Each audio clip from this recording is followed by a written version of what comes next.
Hello again, ladies and gentlemen, and welcome to the latest video news bulletin from Mythical Ireland. My name is Anthony Murphy.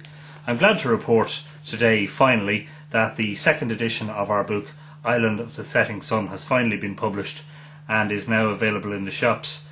The book was launched recently in Dublin Castle, and we had a nice crowd along to the launch. The second edition is revised and expanded with new information and photographs, including sections on alignments involving St. Bridget and St. Patrick, no less. So the suggestion is that the sacred cosmological alignments which were put down in the Stone Age continued to be acknowledged and perhaps used in the early Christian period. The book is about 5,000 words longer now. There are new images and we've swapped out some of the older images. The price of the book is £29.95 and it should be available now in all good bookshops. Just in case you're not able to get your hands on a copy, you can order it directly from the publishers, the Liffey Press, and that website is theliffeypress.com, and of course you can find a direct link to the page for purchasing Island of the Setting Sun on mythicalireland.com. More of that later. In the meantime, more books to talk about.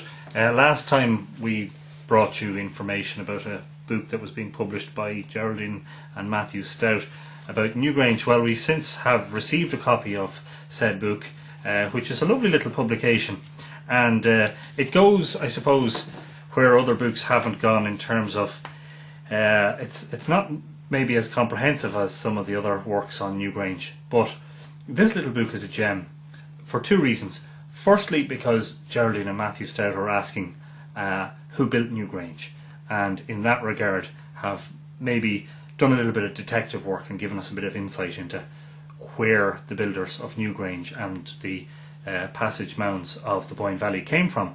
The other thing is that it provides us with a fascinating insight into the archaeology and the excavation and restoration of Newgrange.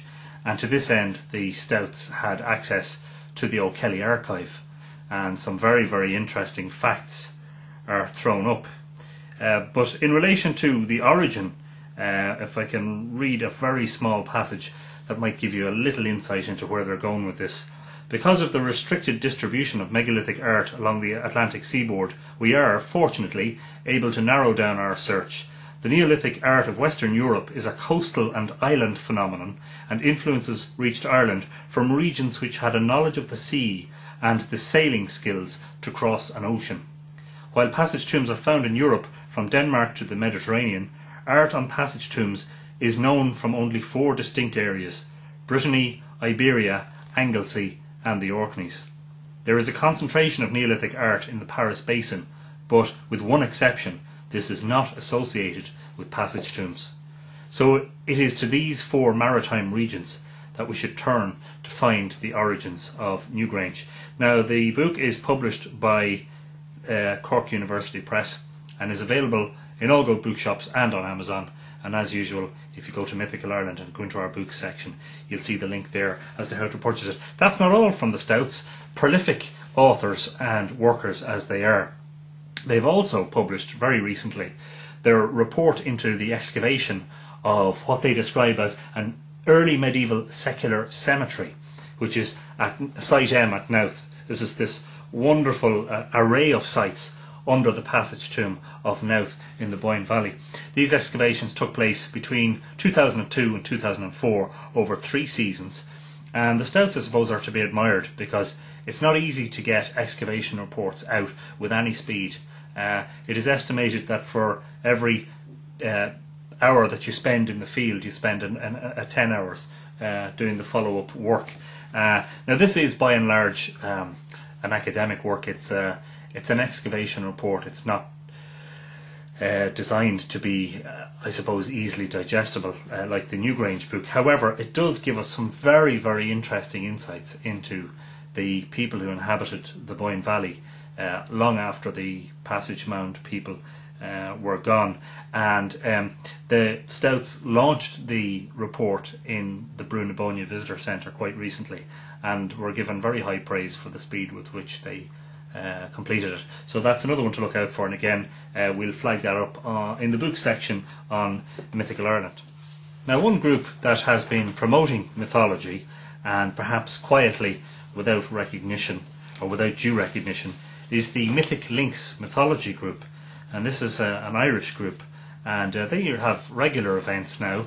I'm glad to say that early in 2008 I gave a talk for this group at the United Arts Club in Dublin, which was very well attended and very well received.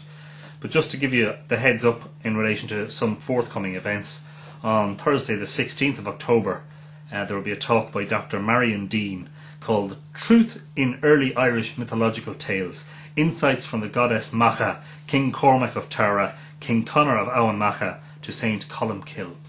And that's followed on Thursday 6th of November by Image, Myth and Philosophy by Dr. Brendan O'Byrne. Again, we will provide details of these events on Mythical Ireland.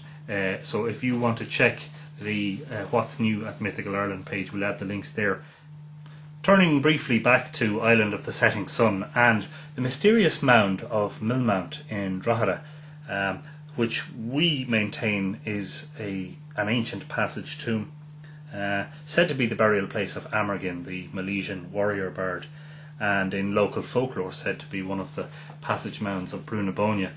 Millmount, we've been working with a committee at Millmount, the Old Drogheda Society, who run the complex up there, to help take Millmount in a new direction and to give it a new promotion, and maybe to get more tourists visiting what is a very fascinating place.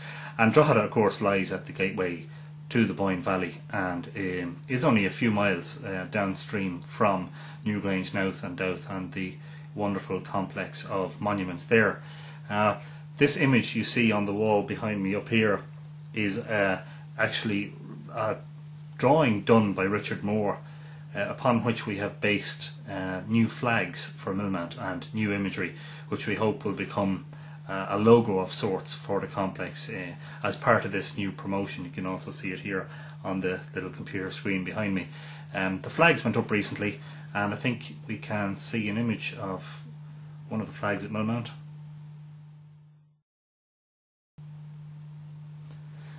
And as I say, that's part of a new promotion of Millmount, and hopefully we'll be heavily involved there. So that's it for now. Hope you've enjoyed this latest bulletin, and we'll be back hopefully soon, very very soon, with more information from Mythical Ireland. I'm Anthony Murphy. Slán go fóill.